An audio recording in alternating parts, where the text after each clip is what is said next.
Bu kunlarda Xitoydan viza olib vatanga qaytishning hukmi. Savol. Assalomu alaykum Abdulaziz doktor. Alloh sizga va oilangizga salomatlik va tinchlik bersin. Yaqinda g'arb davlatlarida bo'layotgan bir masala uchun fatvo so'ray degan edim. Avstraliyadagi va boshqa ko'plagan g'arb davlatlaridagi Uyg'urlar vataniga Xitoydan viza olib berishga boshladi. Biz vatanimiz munqarizlikka, xalqimiz qirg'inchilikqa duchor bo'layotgan bu kunlarda Xitoydan viza olib vatanga berishning hukmi nima? Ata-onasi yoki xotin bolalari bo'lsa o'zgaramdi. Ular jon uzishga oz qolgan bo'lsa-chu, vatandagi mol-mulkini akil olishga borsa bo'lamdi.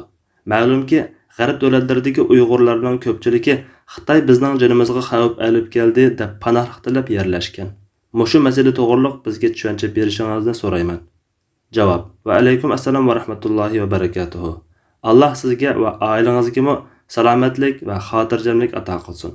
Hozirgi sharoitda g'arb davlatlaridagi sharqiy turkistonliklarning vatanga Xitoydan viza olib berishi ular oddiy o'ylab qolgan bo'lsin yoki bu masalaning tagiga yetib shunday qilgan bo'lsin, dunyo jamoatchiligiga Xitoylar zulm solmayotidi, irqiy qirg'inchilik olib bormayotidi degandek tushuncha berdiganligi.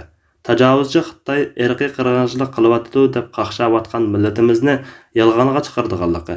Irqiy qirg'inchilik bahonasida g'arb ellariga sig'inganlarning hammasini yolg'onga chiqardiganligi, shundaqla jon va milini halokatga tashlash, Xitoyga o'zini xor qilish, o'zlarini Xitoy qo'yniga etish, dushmanga va zolimga xizmat qilishga, ular uchun jasos bo'lib o'z qarindoshlarini setishga qarab qadam elish kabi intayin xatarlik va millatimizga ziyonli taraflarini ko'zda tutganimizda bu kabair, ya'ni ig'ir darajadagi harom qilmish bo'lib, Allohga, Rasuli payg'ambar sallallohu alayhi va sallamga, jami musulmonlarga va vataniga xiyonatdir. Haq Taala mu'minlarni Anfal surasining 27-oyatida: "Ey iymon etganlar, Allohga, payg'ambarga xiyonat qilmanglar. Sizlarga qo'yilgan omonatlarga bilib turib xiyonat qilmanglar" deb buyurgan. Payg'ambar sallallohu alayhi va sallam munofiqning alomati 3dir. So'zlasa yolg'on so'zlaydi, va'da qilsa va'dasida turmaydi. Amanat topshirilsa xiyonat qiladi degan. Buxoriy va Muslimdan.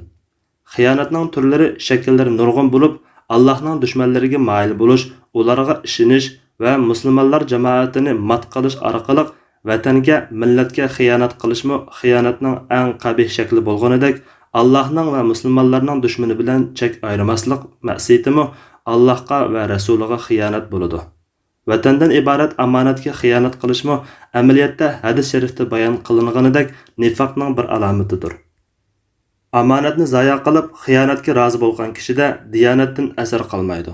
Shunga bu ishga sal qarab qadam olganlar darhol hoshini yiqib tavba qilishi kerak.